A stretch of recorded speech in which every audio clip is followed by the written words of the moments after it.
Okay, 3, 2, 1. Hello, world, and welcome to E3.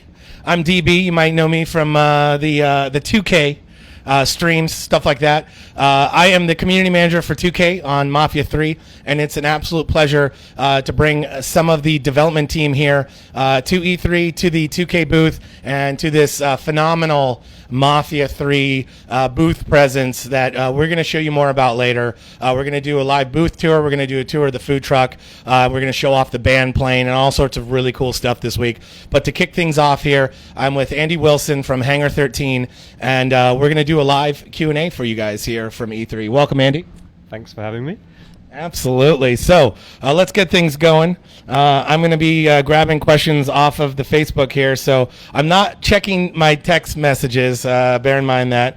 But we will be grabbing questions live. So bear with me here a moment. You guys did bring some of your questions to the forefront of this Q&A in our post we put out a little bit ago. So let's get into some of that. I do remember some off the top of my head. So first and foremost, we've had questions about Vito. Vito's back, but to what extent is Vito back in Mafia 3?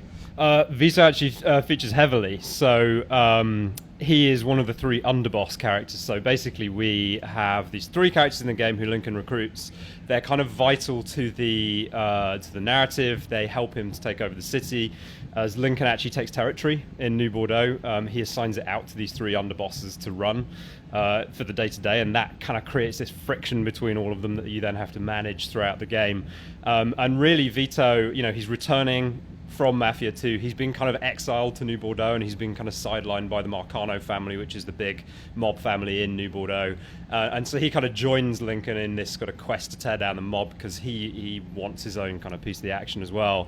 And so he's kind of constant throughout the story. But whether you keep him happy all the way through the story and whether you stay allies is kind of up to you as a player. Very cool. So he's sort of on the sidelines now, based on the sort of transition from Mafia 2 to Mafia 3. And we've actually hinted at some of that angst that he has in our social media. You can check that on Facebook and Twitter. We've been putting out these coded postcards every now and then. And as some of you have found out, there are conversations between Vito and Leo back home in Empire Bay, and just sort of his disappointment of being on the sidelines, and what he might like to do about that. And as you mentioned, he's sort of getting that opportunity with Lincoln as he comes. Very cool. All right, so another question I saw was people are talking about sort of beyond the gunplay and the stuff like that in the action parts of the game. We've seen some, and most recently in the IGN gameplay demo, the reveal there was some takedowns involved in there. Can you talk a little bit about the takedowns, and you might have a different word for them in the game, but those takedowns that we're seeing, what are those all about, and how do they differ? No, takedowns is a good word. That's the word we use internally. So they come in different flavors. So takedowns are kind of a vital part of the stealth system, for example. So if you're in cover, if you're undetected, and you want to actually take out your opponents stealthily, you can kind of spring out of cover and take them down that way and kind of hide them from the main path.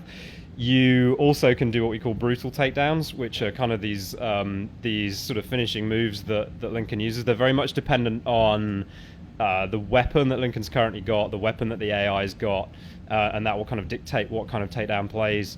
You can also kind of play non-lethally as well, so we give the player that option. It's very much kind of a player choice-driven thing. Okay, very cool.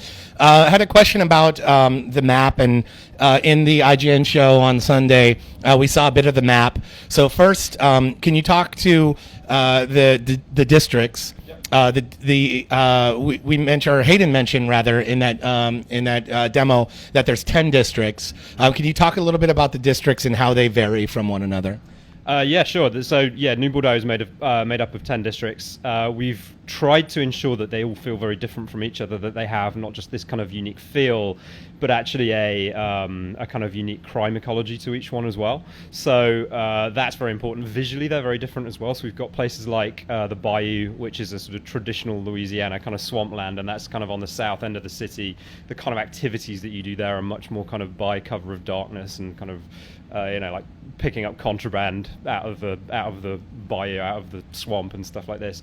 And then we've got things like the French Ward. The French Ward is the kind of iconic, historic district at the heart of the city. It's very kind of New Orleans in flavor, as New Bordeaux itself is generally. And that's a kind of much kind of tighter, smaller district in terms of, narrower streets and very kind of visually dense and really, really interesting, unique place.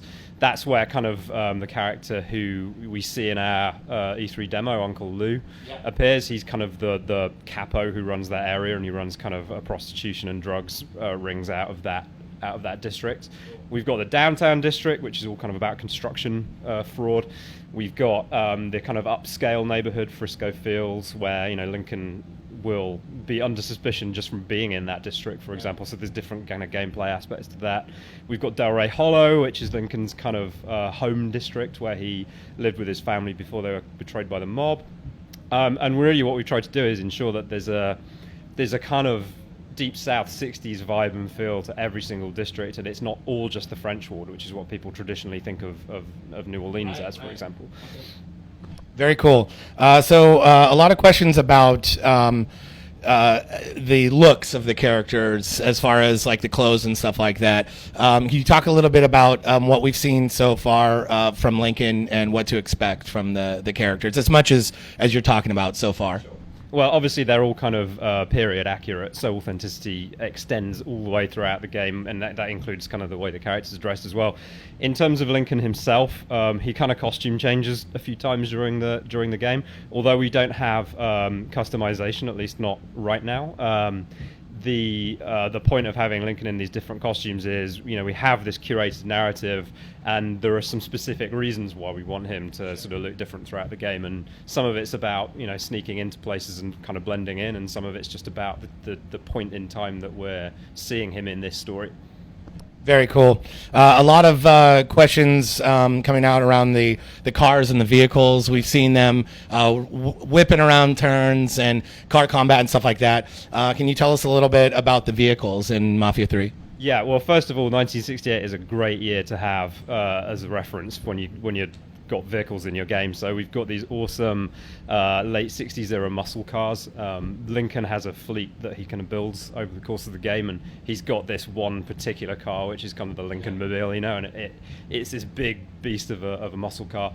All of the cars actually in the city as well that you can kind of interact with and drive and take and use are all, again, they're all kind of period accurate in terms of the looks and the styling, and even down to the sound. Like everything about them is an attempt to be kind of authentic to the time period.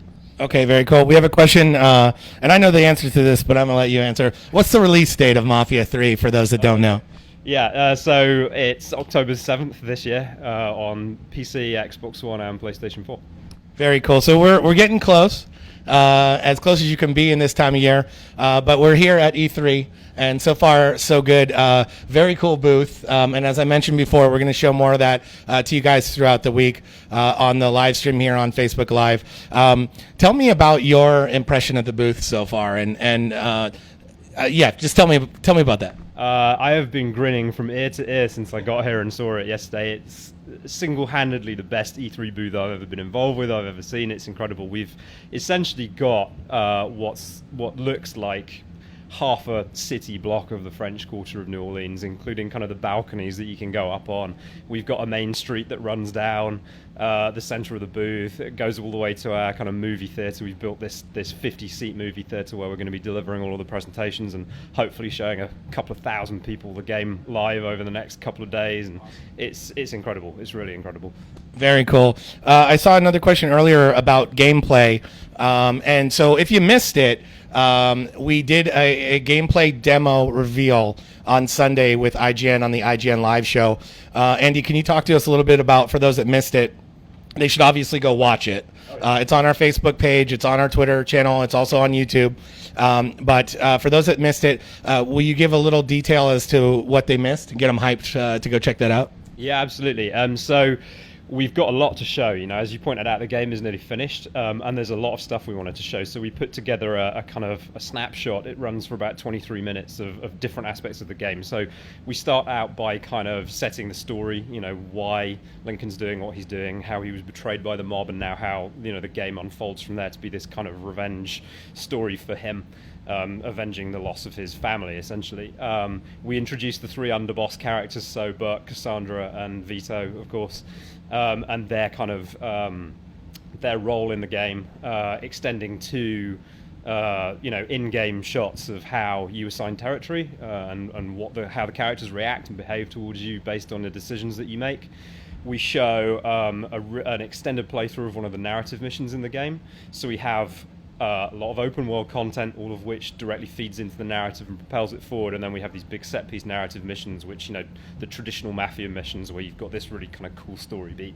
Cool. We showed some of the open world stuff, some of the backyards, how you take down the rackets in each district, how you kind of unpick the crime infrastructure in a given district, and how you can approach those backyards in different ways, and the tools that are available to you as a player. And then to finish it all, we showed something that not every player will necessarily see, which is the betrayal by one of the underbosses, Burke in this case. So based on a specific playthrough that we showed and the decisions that the player has made up to this point over several hours of gameplay, we actually managed to tip one of the characters, one of these underboss characters, into betraying you, and then Lincoln actually has to go and take him out. So there's a lot that we're showing. That was very cool. And so my follow-up with that, because there was a lot of conversation around that on our Facebook post, which featured that gameplay reveal. And there was a lot of people sort of forming their opinions already on who they were going to give the districts to and who they wanted to keep happy and that sort of stuff. I remember one person was, I'm going to give everything to Vito. I'm going to give him everything. I want to keep him going. And I said to him, what if, though, one of the other lieutenants has an offer you can't refuse? And he says, good point. So there are going to be those moments, which is the beauty of this, and which is the exciting part of when you watch that game reveal and that gameplay. That's not necessarily, as you just mentioned, how it's going to turn out for you. It's all going to be based on the decisions you make in the game. So very cool stuff there. Yeah, right. All right, let's see what we got. All right, so there's definitely questions about, things that may be unanswered in the world of Mafia. And I think it's safe to say that Mafia 3, as it is very narrative-driven, it may answer a lot of those questions that people have. Yeah. There are loose ends to tie up. And although this is very much a jumping-on point for... We want this game to not come with, 20, 30 hours of background research required, so you don't have to play the other games. It's very much a self-contained story. Obviously in Vito, with a returning character, we've got this great linkage back to Mafia 2, and obviously his story and what's happened to him in the intervening years is dealt with. Yeah. There's also another character who I know is very popular in the Mafia fan base, which is Joe, of course. Hayden alluded the other day to the fact that there are some loose ends there as well, and that people who are interested in knowing what happened to Joe are not going to be disappointed when it comes to Mafia 3. So I'm not going to go any further than that. Right. Yeah. Well, that's the thing. I mean, we don't want to give you guys spoilers as well, right? But we want to try and answer as many of these questions as we can as possible. So that said, another thing that was in the IGN live show was the IGN Rewind, where Hayden took the IGN crew and, of course, the fans watching back through the trailer and sort of broke it down. And we learned about one character. We heard of one character called McGuire. Yeah. And what you could find on our website at mafiagame.com is some case files. And so this is McGuire's corkboard, and there are some case files there that McGuire, without going into too much detail, is piecing together in the present day. And so that's another way you can find out sort of more about what was going on in the past before Mafia 3, before that time period, during that time period, and hopefully some more of those loose ends will be tied up through that content as well. So definitely check that out. Ibs, how are we doing on time here? We've got time for more questions. Okay. Yeah. All right. So let's see here. Where can I pre-order? It depends on what region you're in. To be totally frank to that question, on the Mafia Game website there is a pre-order page.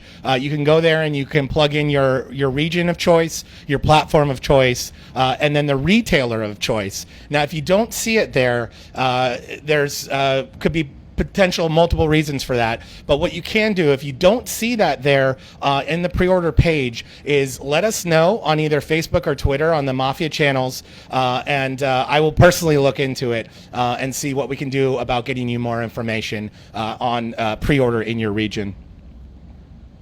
All right, so someone sees a face in the bricks. Oh, I see it. It's right above my shoulder right here. All right, nicely done. System requirements are not something that we have quite yet.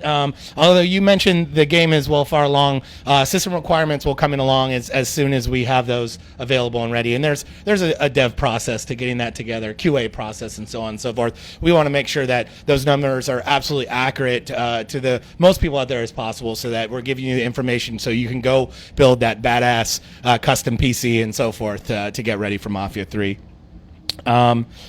So let's see, what else we got here? So let me ask you about the IGN live show while we're waiting for some fresh questions here.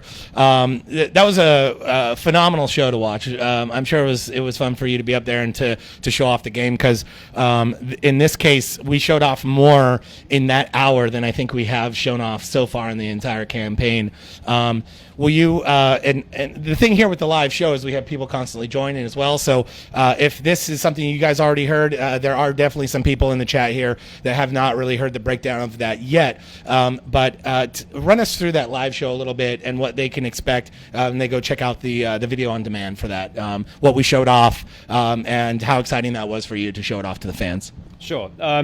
I mean, one of the things about E3 is obviously we put together these big demonstrations, and it's for a very limited audience of the people that can actually get here. You know, not everyone can make it to E3, not everyone comes, obviously. And so we wanted everybody to be able to see the demo that we're showing here, and at the same time as everybody else that's at the show is able to see it. So we really showed all of the content that is actually forming the basis of our E3 presentation.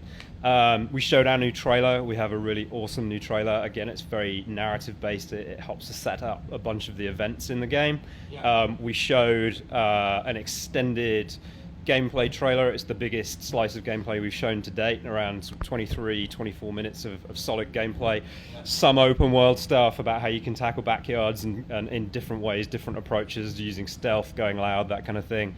The big narrative mission on the riverboat, which is going after one of these capo characters. It's actually the brother of the mob boss in the city, so this is a real set piece mission where you're going to go and try and take this guy out and send a message to his brother. We then showed how the underboss system works, how decisions in the game work when assigning territory, what the potential outcome of that is in terms of the consequences.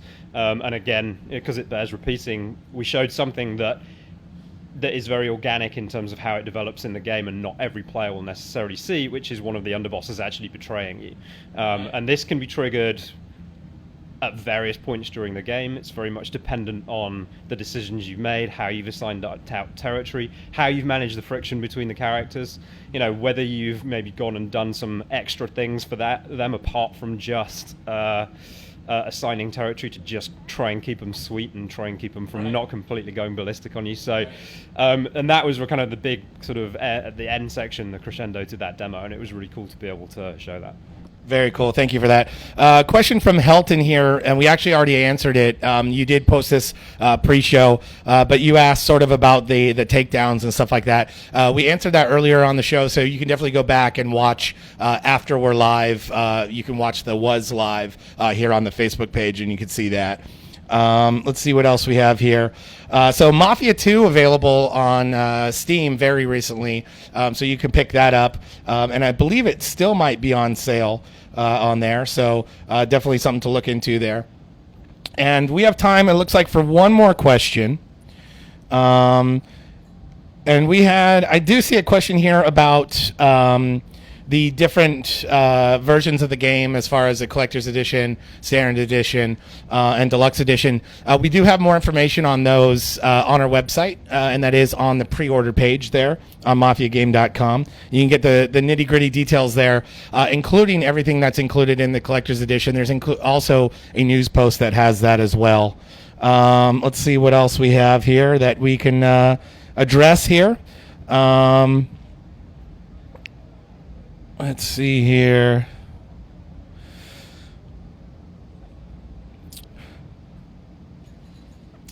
We do have a question. I like this one. Can you forgive your underboss, or do you kill him if he betrays you? And is that something you could answer, or is that pretty general as far as at that point? Like, is it like a point of no return, or can you maybe sweeten the deal with a stack of cash or something? There's not an awful lot of forgiveness in the game, I'll be honest. So basically, when you trigger them that far, you'll get warnings. You'll feel that they're approaching the point of no return. So when you tip them over that point, there's an element of choice to it. Yeah. What will then happen is they'll start retaliating against you in the open world. So if you're out completing missions or whatever, you'll see this character and their allies kind of coming after you in the open world. So if you don't go and deal with them, you've got that to contend with as well, and that obviously complicates it makes the path a little less smooth in terms of how you're taking down the rackets. Okay, very cool. We did see that. Burke warned Lincoln in the sit down, like, you better make a good choice here, right? So that we did see a bit of that. And then way back when at Gamescom last year, we also saw a bit of that retaliation in progress. So Andy, thank you so much for joining us. Ladies and gentlemen, boys and girls out there watching the live show, thank you so much for joining us here live from E3. On behalf of 2K and Hangar 13 and, of course, Mafia 3, I'm DB, and we will see you next time with more Mafia 3 live from E3. Don't forget, we're going to do booth tours, food truck tours, live band tours. It's going to be very, very cool all week long. Thank you guys so much, and we will see you next time here on 2K and Mafia 3 Live.